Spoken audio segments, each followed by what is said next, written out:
This is going to be a general relationship reading. If it's meant for you, it's meant for you. We're going to take a look at what's going on in your headspace, your person's headspace, your heart space, your person's heart space, overall energy and underlying energy. Feel free to swap sides if it makes more sense.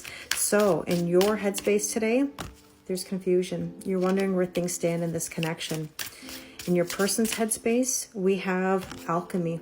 Something is brewing here. It's interesting. It's almost like they're getting signs and synchronicities about your connection, but they're not really sure what to do with those signs. In your heart space, you're feeling like you're suffering. You're confused.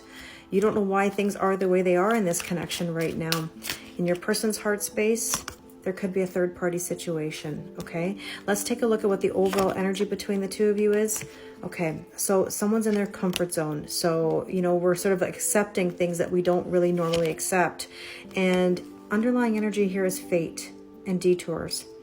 You know, this feels like a very fated connection, like as if there's some sort of like draw or some sort of like reason why you're together.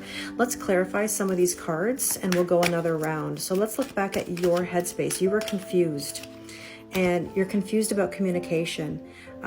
Something's not being communicated clearly.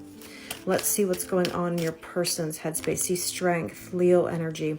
It's almost like those signs or the synchronicities or messages that they're getting, you know, it's like it's trying to give them the strength. It's like their ancestors that said on that card is trying to speak to them and give them strength to push themselves forward. Now, in your heart space, you had some suffering. And the reason why you've had some suffering is because you possibly have had a tower moment. And this means that there's a breakthrough, there's a change happening. I mentioned about a catalyst. This relationship has been a catalyst for you. Now, in your person's heart space, we had third party. Now, third party doesn't have to be another person. It can be a family member, a friend. It could be work, addiction. It could be anything getting in the way. So let's see how they're handling that interference. Yeah, they have a decision to make.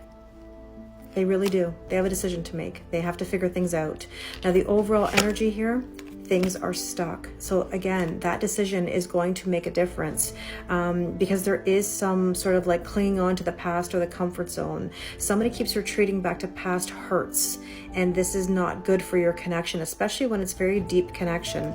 Now, at the bottom, we had before fate, where this was like a connection that feels like it's destined for you. See, it's in the stars.